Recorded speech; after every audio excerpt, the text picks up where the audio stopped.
मैं हूं उबैद कुरैशी, आप देख रहे हैं खबरनामा टीवी। नून लीग NA52 की क़यादत ने महंगाई के खिलाफ लॉन्ग मार्च और मरकजी क़यादत मरियम नवाज व दीगर का इस्तकबाल किया। चौधरी खालिद मुनीर मलक रजवान की क़यादत में रैली नून लीग सेक्रेटेरिएट रवाना हुई। नून लीग के रहनुमा चौधरी रिफत जावेद ने रैली का शानदार इस्तकबाल किया।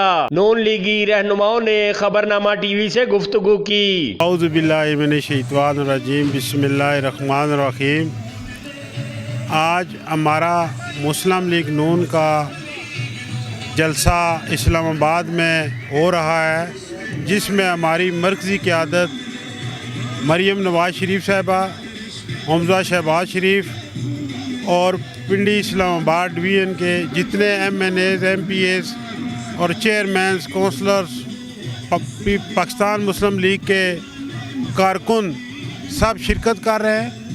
और ये जलसा जो है आइंदा मुल्क की सियासत का तयन करेगा, क्योंकि मौजूदा गवर्नमेंट से जो लोग हैं वो बहुत परेशान हैं, इनकी नाअहली की वजह से और करप्शन की वजह से।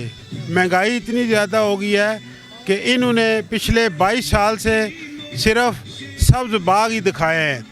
इन्होंने तो कहा था हम 1 करोड़ नौकरियां देंगे, 50 लाख घर देंगे, पेट्रोल की कीमत हम 45 रुपये लीटर कर देंगे, आटा चीनी भी सस्ती देंगे, लेकिन इनके दावे वादे सारे इसके बरखिलाफ़ निकले। और अब आवाम की ख्वाहिश है कि ये गवर्नमेंट जितना जल्दी हो सके इसे बाहर निकाला जाए। PTI के जो तब्दीली की हवा की जो गुब्बारे में मुकम्मल तौर पर निकल चुकी है। जो तब्दीली के वादे थे वो सारे के सारे अधूरे रह गए हैं।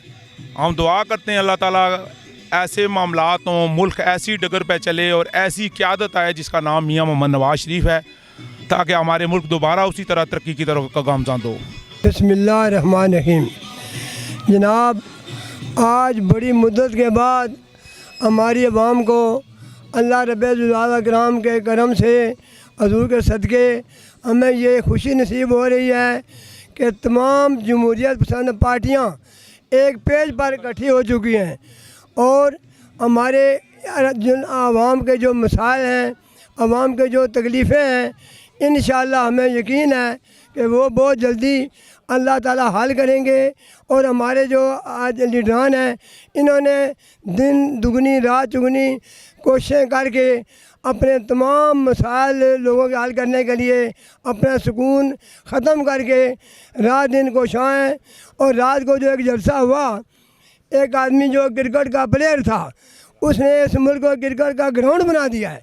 उसने ये नहीं समझा कि ये मुल्क है, यहाँ बड़ी कुर्बानियों से मुल्क हासिल किया गया था, कि कोई वैल्यू नहीं रहेगी इंशाअल्लाह। वो बल्ला लेकर लोग जुल्म के ख़िलाफ़ लड़ते ना, आप बल्ला अपने अवाम पर चला रहे हैं। और इंशाअल्लाह ये बल्ला जो इतना दफन होगा, हम ज़िम्मेदार तलक फैमिली तलक रखते हैं, हाथ चलाने वाले यहाँ ज़िम्मेदार लोग हैं। लोगों को खाद जो है वो जो मिल रही थी 2-2.5 हज़ार की थी, 10 हज़ार की बोरी मिलती रही है।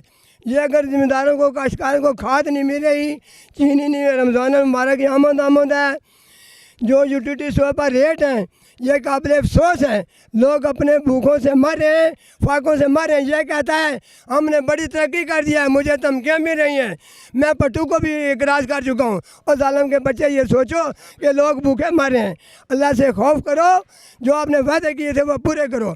इंशाअल्लाह हमारी क़यादत और मुस्लिम लीग नून जो है जल्द ही लोगों के मसाइल हल करने के लिए इंशाअल्लाह कामयाब होगी और यह कुत्ता खूह से निकल पड़ेगा इंशाअल्लाह। बाद अज़ां रैली चौधरी रिफत जावेद की क़यादत में मरकजी जलसागाह रवाना हुई, जहां मरकजी क़यादत का फ़कीदुल मिसाल इस्तकबाल किया गया। रैली में मलक हफीज, मलक हबीबुर रहमान, चौधरी जुल्फ़कार, चौधरी तारक कंगड़, चौधरी गुलसराज, मलक जहांगीर, राजा यासर, मलक शाहजेब आबद, मलक मुसरत अलवी, मलक हसीब खालद, मलक राशिद, मलक उजैर, फरक शौकत, मलक अनवार, मलक अफजाल, मलक अदनान, मलक फुरकान, सज्जाद मुगल, हाफिज अली अरबाब, मलक तौसीफ मस्कीन, राजा नजीर, नवीद ऑफ फराश, मलक वारस समेत कारकुनों की बड़ी तादाद शरीक हुई। देखते रहिए खबरनामा टीवी, पढ़ते रहिए खबरनामा मैगजीन। अक्कासी राजा साजिद, हमारा चैनल सब्सक्राइब कीजिए। शुक्रिया।